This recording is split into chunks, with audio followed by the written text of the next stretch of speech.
Okay, so what's up there, guys, and welcome back to Dig It Detecting. Now we have another site to go check out today.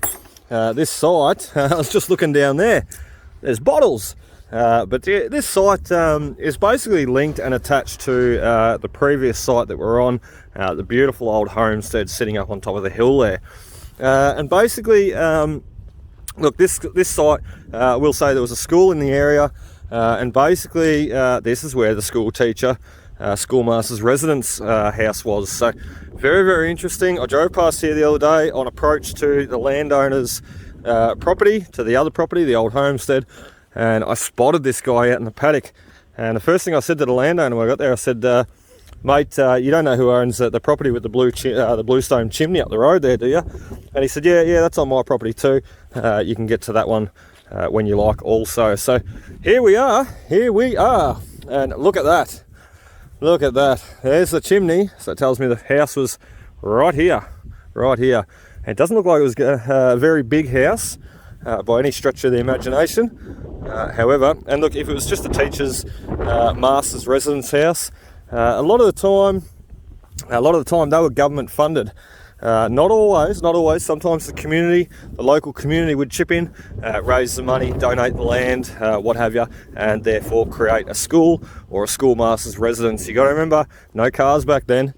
So if there was an isolated school way out in a district like this, you had to be living out here on site. So hence schoolmaster's residence. And as I said, a lot of the time they were government funded. They would apply for government funding through the Education Board to basically erect a schoolmaster's residence. And then, sometimes they were pretty basic structures. And then other times over the years, depending on how long the school lasted for, generally they would upgrade them as the years passed. So all very interesting. I wonder where the bottle dump is here. Should be down in that swampy, low-lying section there. One would think. Look at the reeds and weeds that you got to deal with, though. So it's never easy. Anyway, we're going to get the detector out. We're going to start doing a little bit of hunting, and who knows? Pick up on a coin, pick up on a bottle, pick up on something. So let's get started. Okay, so we've got our first neat little find for the day, and as you can see there, we've got ourselves a little belt buckle. What a ripper! These are pretty run-of-the-mill, pretty standard for these old sites. However, always love finding them. And this hole here I just dug, and I've got an old bottle top with a bit of glass out. So when I first started the video, I sort of wandered over there thinking, that's strange, why have they got a hole full of rocks? And what I think's happened is they generally, out this area, the rocks are always a problem. You dig anywhere, stick the shovel in anywhere, and you'll hit rocks. So what that looks like to me is it looks like they've removed the rocks, dug it out somewhat, and then thrown the rocks back in on top of whatever they threw in there. Possibly rubbish, because if we're getting rubbishy items down here, it's probably where they're coming from. So here's our next interesting little piece, little find, and look, to be honest, I still don't know what these are. Over the years I have dug quite a few of these, Look, they're coming out of old house sites. I've found them in the gold fields, I've found them in parks and everything, so I don't know what they are. They're always got the same sort of shape, design to them. They will have different details on them. You can see here, he's got like little mustaches on him. Mustache, your question. I don't know what it is though. I'd love to know. If you do know, be sure to drop a comment below and let me know. As I said, I found about probably a dozen of them now, and they've always had me questioning what they are. Okay, get excited. We've been here for 10 minutes and we've got our first coin. Well, it's not really a coin, it's a token. Check this one out. I'm sure it's a token. I've dug plenty of these in my time. 31 on the EQUINOX 800. And here would be the 36 millimeter diameter token. So let's have a look what we got, shall we? On the trusty clean pants. And if you look around me, see the cows have been sort of humming through the gateway here. They've been walking over this coin, over this token, for the last 100 odd years. So, oh my God, what a ripper,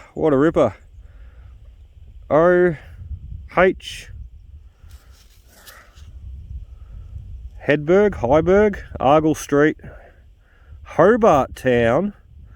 Wow, that's a little way from home.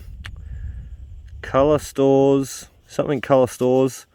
I've never seen one of these before. I was going to take a guess at what it was, but yeah, this is a new one to me. I've never seen one. Something House Hobart, something House Hobart. I cannot make that out properly yet. What we'll do is we will give them a very good clean up when we get home, and this is exactly the sort of history that I wanted to find and unearth for the owner. So this is an exceptional find, and I cannot wait to show the landowner here. He's going to love it. Rightio, we have another good target just humming along this fence line. You got to remember that fence was probably never there. I dare say it wasn't there. Anyway, venturing out into the paddock here has definitely paid off. Check this one out. Nice, short, sharp, simple target. He's only sitting on the surface there like that token sort of was. I'd say the cows have sort of been bringing him up. And look, I don't know if this is going to be a coin. No, he's not. He's the back of a fob watch cover. You can see that hint of silver. There you go. There you go. Wow, what a ripper. We got the teacher's fob watch. No initials on the back, unfortunately. Pretty cool though. There should be a lot of these too. You'll find hallmarks on the inside. Generally Birmingham, or the little lion representing England and Birmingham, where a lot of these watches and watchmakers were being, or watchmakers were making the watches. So Birmingham, England, very cool. Here comes the next one. I think this might be a token. I will say too, a little bit of token history. Tokens were brought here to Australia basically because the shortage of currency that we had here at the time. England was not sending out any money, or what little money they were sending out, it just was not enough. Especially, you got to remember, 1853, we had the gold rush in Australia here, or 1850 odd, we had the gold rush in Australia here. And it brought an influx of immigrants, miners, what have you, families. So more people needed more money. Hence where the tokens come from. Tokens are basically the merchant's answer to a lack of lower denomination currency. So, you know, it would have been okay for someone to walk in to a shop with a gold sovereign or a half sovereign, which they did exist and they were here at that period of time in Australia. But as a shopkeeper, once you took that gold sovereign and gave the person the product or the goods, what were you going to also give them in return as change, a lower denomination currency change? And a lot of the time, they would either just write it off, the customer and the consumer would write it off, or basically you would get given a handful of tobacco, a jar of jam, a bit of sugar, a loaf of bread, whatever it be. That was all very good, but not everybody needed that sort of stuff. So people wanted their lower denomination change, basically. So that's where these tokens come in from. See that? It's really nice. 30, 31. Very short, sharp signal, and that's exactly what the tokens do. So do the rue pennies, but look, this site wasn't really existing for too long up through into the 40s, so I don't know how many rue pennies you're really going to hit on here. There might be likely to be one or two, but I wouldn't imagine there'd be too many. So it's more going to be silvers, coppers, tokens of the early type. So if we can find him. That's not it, that's a nail. What's going on? A little bit more digging required on this one. We'll try and find out whether it is even a token. Might even be just a bit of scrap yet. It's not a token at all. It's part of our fob watch, I think. It's the outside, yeah, it is too. It's the outside foldable lid cover, if you like. You can see those little bevels right around the edge. So, what was I talking about? Here I am telling you token history. It wasn't even a bloody token. That's all right. We got the other one just over there. So, and who doesn't love learning about history of these items that we find? I know I do. I was just looking at this water tank. Water tanks are always a good one to have rubbish thrown in them. As you can see, here would have been like a spindle of wire. there would have been wire just round and round and round that, probably barbed wire too. But yeah, look, these are, oh, there you go. These are always a great place for the old bottles, batteries, cans, shoes, anything. You can see part of an old rabbit trap there. That would have been the spring-loaded section. Yeah, no, look, amazing though. Oh, there's another bottle. They're not that old. By the looks, United Distilleries. Here's an old whiskey. What do we got down here? Oh. There you are. Taylor Chemicals. Whoa! Taylor Chemical Co. He's got the M and the AGM stamped on him. He would be later though. He would have the AGM Castle. So quite a later bottle. So generally AGM Castles from sort of 1930s onwards and upwards. So see that, you know that the bottle you've got is not that old. Anyway, there could be a lot more in here. Yeah, look at that. He's an oldie. So they have been dumping rubbish in here for quite some time. You can see the seam of the neck there. See that seam running up the bottle.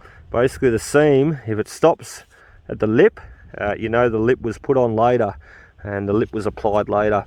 If that seam, that line, continued to run right through the lip of the bottle, it means it's just basically a one piece.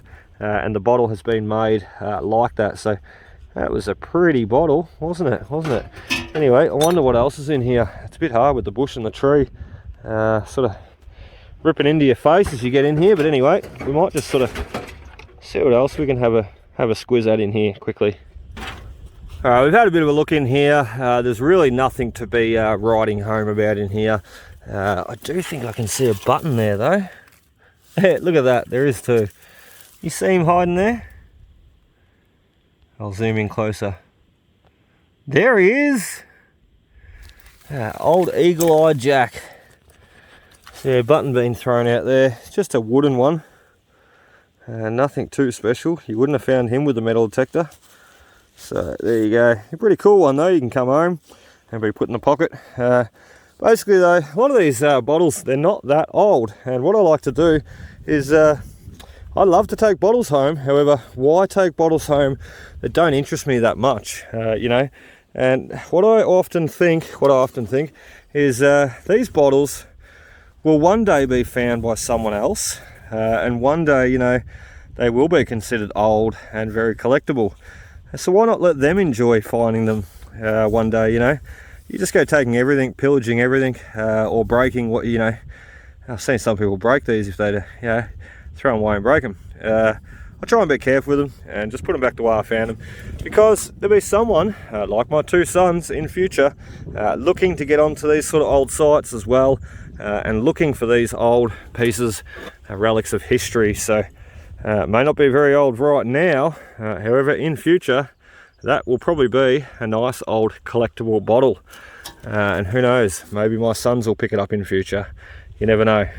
Okay, we've really found the spot to be at this site already, and we're only an hour in, which is quite good. You know, the other old homestead the other day, a beautiful grand old homestead. I was just struggling though, really struggling to find a coin, which sort of, it confused me in a bit of a way, but then again it didn't. Some sites are like that. Some of the sites that you think will hold the best history, be the best ones you've ever visited before, can sometimes be the most challenging, or sometimes be the most confusing. And look, I know other people have been there before to detect it. I know that there's been shooters over the years there picking up on bottles and probably things that they've seen laying on the surface after a big heavy rain. So anyway, it's sometimes more the inconspicuous sites, such as this one, just a chimney standing out in a paddock, quite easily missed. Where you'll have more success, like that token, and now like the rue penny here that you see come out. So it's funny too, because I said before that there wouldn't be a nice bit of glass there too, come out with my shovel. But yeah, look, I said that before, there shouldn't be too many rue pennies here, because this was a schoolmaster's residence. I'm not too sure if anybody lived here afterwards. And as I said, the school shut down sometime in the 40s, so shouldn't be too many rue pennies here. more Britannias and Commonwealths. We'll see how we go. Oh dear, it's happening again. Everywhere I go, I dig holes, but everywhere I go I dig holes, I find glass. Always seem to end up where the dump is. And it was just me digging this target then. Yeah, that's the only reason I ended up here. This big old ladle soup spoon. And I heard the crunch of the shovel, and we've got glass. Oodles of it. Where there's glass, there's bottles. Where there's bottles, there's a happy Luke. So yeah, look, some interesting pieces. We're on the fence line too. There's another piece. That's an interesting piece. That's all. Looks like it's been melted or something. So, what do I do? What do I do? Do I dig? Do I keep digging? We're on the fence line, so it makes sense. That's generally where they plant them. There's some old bottles in here though. I can see some bases like that base there. Here would have to be, you can see the impurities and crudeness in the glass. No name on the base. I dare say I would put him in the late 1800s, which suits this site perfectly. So, oh God, everywhere we go we find bottles. I've still got to get back to old Don's farm yet and dig out the bottles there, because there's oodles of bottles there to be coming out still yet too. It's just too wet at the moment, so oh dear, let's just keep going. I might just dig down a little bit, see if we can find some glass. Well, I always say this, and then when I come back I end up with a massive big hole about 10 foot deep. So we'll see what happens this time. Someone come and stop me quick. I'm digging holes and I'm loving it. I'm loving it. We're pulling out some nice pieces too. We've got the old Schnapps bottle glass. We found one of those a few weeks ago in one of our videos. Unfortunately broken again. We've got the old spork. Well, it's not a spork, is it? It's just a two-prong fork, a jabby. And look, we've got a few other bits of glass and what have you coming out. The old teacup handle, pretty cool. And I stopped there. I'm not doing any more. I'm not out here for bottles right now. I am in future. The owner also loves these bottles. I've actually spoke to him on the phone there last night, and he said to me, mate, one day when you're free, I'd love to, he said, I've got about a few boxes full of bottles that he's found around the farm here over the years growing up. So he said, I'd love for you to check them out, have a look, see what you reckon, and possibly try and help ID a few of them, which I would love to do. I'd absolutely love to do. You know, that would be amazing. I can't wait. I can't wait to see what he's found. But also, hopefully, we can find a few more for him. So that'd be great, wouldn't it? Look, there's a neck that I missed. And he's an old sauce bottle or something, I would say. You see the ribs in the glass there. Bugger. Ah well, we'll just keep plugging away, and we'll come back another day and dig for a few more bottles then. So there you are. Looks like we've got the other half of the fob watch. Oh, the teacher had two. I'm not sure. How cool is that though? Another one to add into the collection. Next target is out. We've got a nice harmonica reed. What a long one too. Imagine playing a tune on that. So here we are, our next good target. Well, listen to this. Oh, not if I leave it in pinpoint. I've dug a lot of rubbish. I'm digging out a lot of the lower numbers. I'm digging 1 to 40 today. So I'm digging everything. And I'm even running that all iron mode horseshoe button, trying to help me basically distinguish between rust and good targets, because it is very, very hard in an area like this. The rocks even go off, the volcanic rocks send the detector off. I can show you if you want. It's just crazy. It's just every swing, it seems like there's 1,000 nails, rusty nails in the ground. So you really got to listen closely, listen carefully, otherwise you will just miss them. There he is, sitting on top. Not very deep at all. Made me wonder what he is now. Not that deep. He's run off. Oh, there he is. Oh no, duped by a little washer. Those copper washers, God, they're buggers. They get me every time. Never mind, onto the coin hopefully. I was just going to show you quickly, there's where we're getting all our interference from, and all our rusty signals. It's just crazy. There is just so much in the ground here, it's not funny. Let me give you a bit of a listen, shall I? So you can hear all that rust, and look, not all of it is rust. Sometimes those sort of negative signals can be basically falsing out on the volcanic mineralization in the ground, I find. And I find the best way to sort of combat it is running in that all iron mode. And it basically allows you to sort of really help differentiate what is iron, what is junk, and what is a good signal. A bit hard here too, because all that stalky grass sort of sticking up. So see there, nice clean signal, and then you listen to what's around it.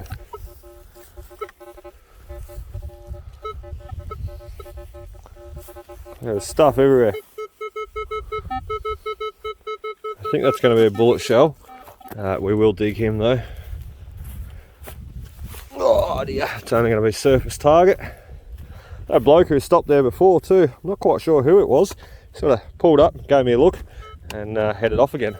So don't know. I hope I'm on the right property. Wouldn't that be awkward? Here I am detecting, thinking I have permission for this property, and I'm on someone else's property. That would be awkward. It's never happened yet.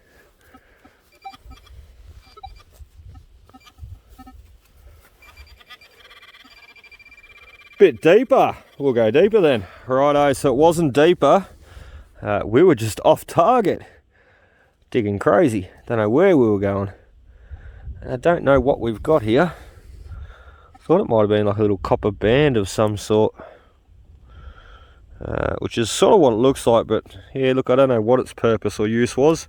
Anyway, we're going to keep working, dig out those few more targets, and I think we might even call it a day. We've got our token, we've got our halfpenny, 1948 halfpenny. So basically, we might do another couple of runs up and down, and then put the detector away. I'd love to just have a quick scout around for some bottles, maybe under that pine tree, maybe walking up around those rock barriers. Maybe even go checking out that big old tree over there. So just see, look, I'm sure it's been done before. Just see if I can't pick up on something, and even take the probe and do a bit of bottle probing at the same time.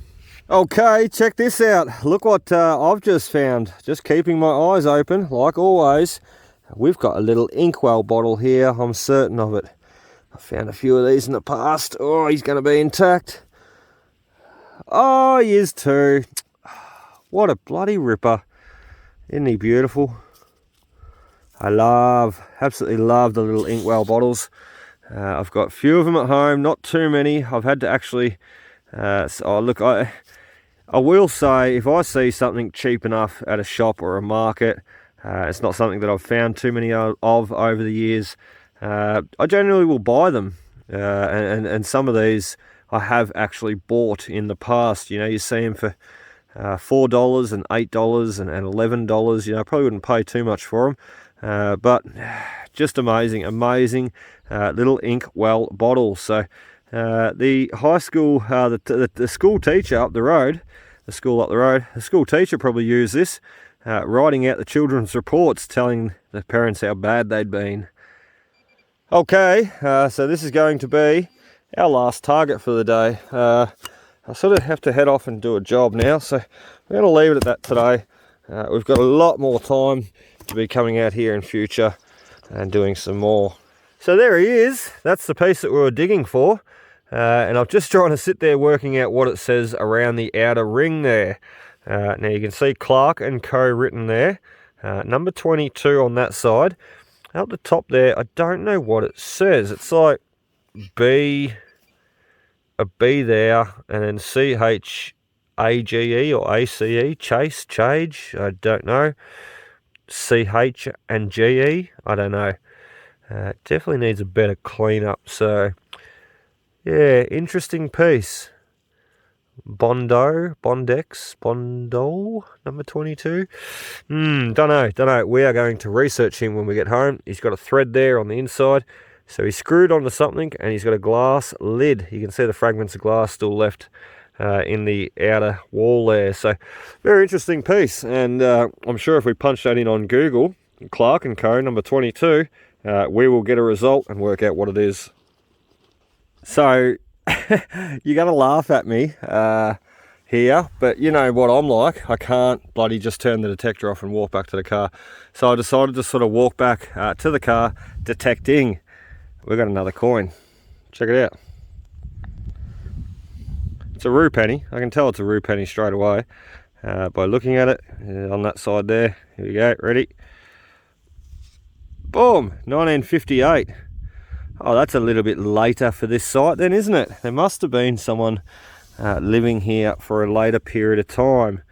And look at the condition, would you? Green patina, beautiful old coin. I know it's only a rue penny. You know, they're pretty. They're a dime a dozen. These. You can find these almost anywhere. However, what great condition! That is an absolute cracker, and one that deserves to be sat up on a mantelpiece and enjoyed. So check out the beautiful old beer bottle black laying on the ground there. All broken though. God.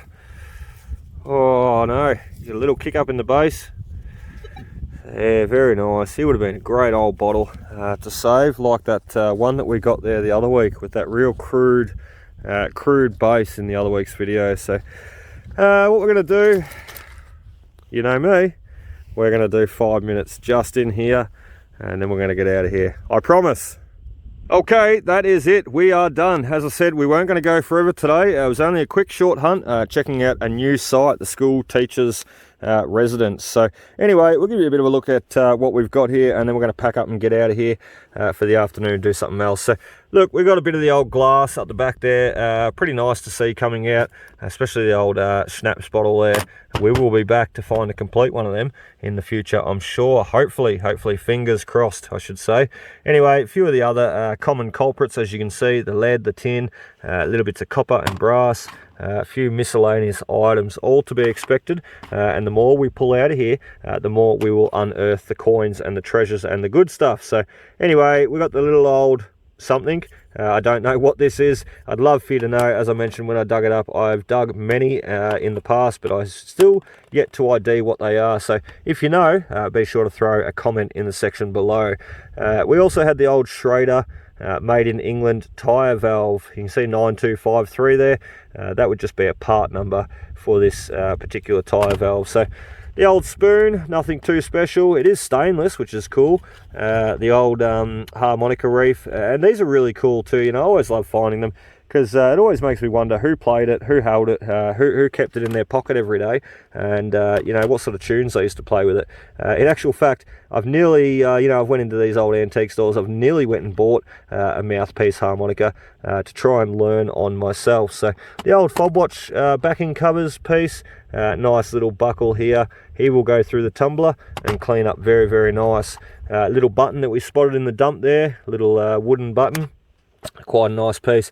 Now this fella here, I've done a little bit of quick research, and to be honest, I'm not sure what it is. It had the glass on there pretty thick. I do believe it's sort of like, and it's screwed onto something. I do believe it's something for cooking or something. I don't really know, you know, like I did Google it. I need to spend more time researching what this piece is, and basically being able to understand and read those words properly. As you can see, we're still out in the farm at the moment, so I don't have my bicarb soda and I don't have my hot water to clean it up out here. So anyway, that'll be fine. Something we can work on in future, and as long as I know what it is in future and be able to let the landowners know, I'm happy with that. So nice little inkwell bottle, few chips and cracks up the top to be expected on these guys, but what a ripper. He was found in the gateway there, as you've seen. So you know how many people have walked over it over the years, how many cows have walked over it over the years. And these clay bottles, ceramic bottles, they're pretty strong. But then again, you know, a big heavy cow weighing worth a ton stands on it. That would smash in half straight away, no worries, quite easily. I'm glad it didn't. Anyway, we've got the old spoon, the old fork, 2-prong fork, bit of a weird one there, a few other miscellaneous random pieces, the old door latch piece or what have you there, the little copper band, and the shotgun shell. That is about it for the relics and what have you. Let's get into the coins. So we had the little halfpenny here. You've seen him come out 1948. Not too bad a condition, obviously. Pretty worse for wear, you know, considering this next one I'm about to show you. 1958, 10 years later. And look at the condition. Wow, wow. These rue pennies don't normally stay in this good a patina, this good a condition. Generally they got a lot of that verdigris copper cancer going on them, and this one's got none. So he's a ripper. As I said, he needs to go up on a mantelpiece there somewhere. Now this token, I've dug well over 100 tokens in my time detecting, quite a few, and but this is a new one. I've never seen this one. He's an OH Hedberg, and basically he's a Hobart Town 1 penny token, Argyle Street, Hobart Town. What a bloody ripper. And he's an oil and colour stores token, which makes a hell of a lot of sense for this site, doesn't it, considering this is the old school teachers masters residence. So yeah, pretty bloody cool. That is my favourite find for the day, and I'm sure the landowner will love to keep it, so which is quite alright by me. Anyway guys, that is about it for us today. We're going to wrap up the video now, head home, put away the gear. Remember, think lucky, dig clean, and happy hunting, and be sure to hit that like and subscribe button below, because we have so many more bloody amazing futures to get to, yeah, amazing sites to get to in future, I should say. Stuffed that one up, didn't I? Anyway, hit that button below, and I hope to see you there. Happy hunting guys, see you next time.